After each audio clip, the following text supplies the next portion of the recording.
Good afternoon and welcome back to the channel. I'm sorry, I'm just reading the fact that Michael Beale's been talking about Celtic again. You would think he would actually learn after last week. He's been quiet all week, but then he's obviously got the press conference today, and the Rangers boss makes frank admission as he attempts to topple Celtic. We'll cover that in a minute with that story, but first of all, we'll talk about our own manager. And Ange Postecoglou, speaking today, says it's always great to win trophies, and that was the first one on offer. He says it was a great day for the club, and the lads performed awfully well in a tough game against a tough opponent. They got the job done, they enjoyed Sunday, and they went back to work on Tuesday. Hopefully this weekend they come out with the same drive and desire, the players, to hopefully do it again. Hopefully they will be there and perform to their highest level to keep on bringing success to the club. Speaking about that, and speaking about the fact that as he was asked if it was revenge over St Mirren for this weekend, he kind of just shrugged it off and laughed it off, as he does, the manager.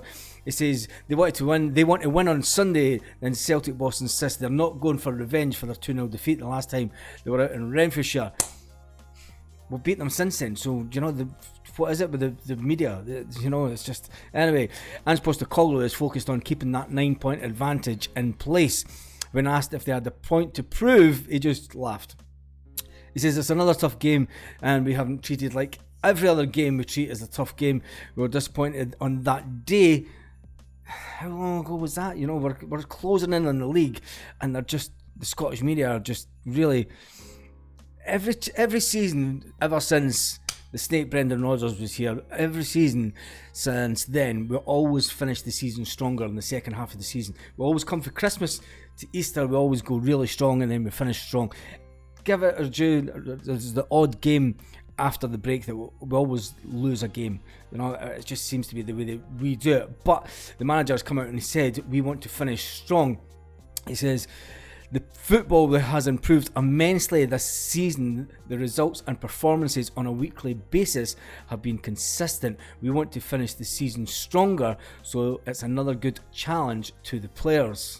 The Celtic manager also went on to talk about Rio Hatate after the Celtic midfielder scooped February Player of the Month award. The Japanese star has been absolutely sensational this year, and he's taken his game to the next level. Ange Postecoglou reckons that it is a warning, because he is nowhere near where the player is going to be as a player. The Celtic manager went on to talk about the player and said, he says the Celtic boss, he was delighted when Hatate made his move to Scotland first of all. He says he knew there would be a lull because he had just played a full season.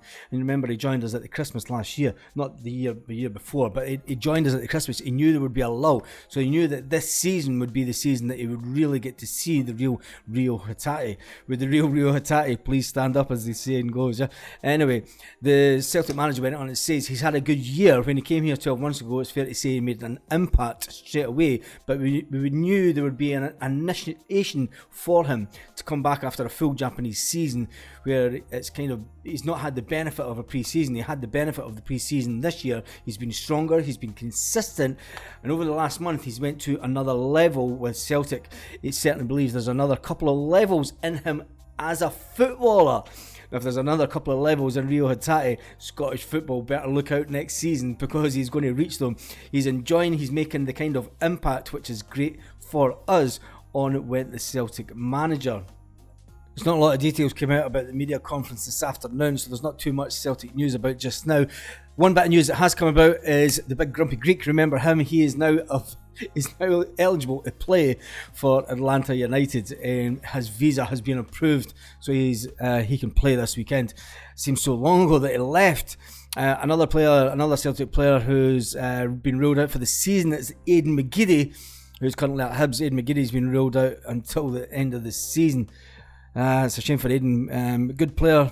It's just one of those things when you get an injury. To the Sevco news. So there was breaking news this afternoon, and basically Sevco manager talking about Celtic again. He says, this is just how ridiculous this guy is. He just makes stuff up. I'm positive. I'm absolutely positive. He just goes into press conference and makes stuff up. He says, in general, if you look at any league in the world, the team that spends the most is first. Okay, go and work that out. When Newcastle United spend billions, when Chelsea spends billions, hundreds of millions every year, and they never finish first. You look at it in Spain this year, you can guarantee that Real Madrid would have spent more than Barcelona. But Barcelona are running away with the league again, but they're, I think, about 6 points in front or something. But they're at the top of the league, looking down on Madrid. Do you know what I mean? So for the Sevco manager, I think basically what he's doing is he's making sure that the Sevconians know that the Huns have no money and the Celtic are champions.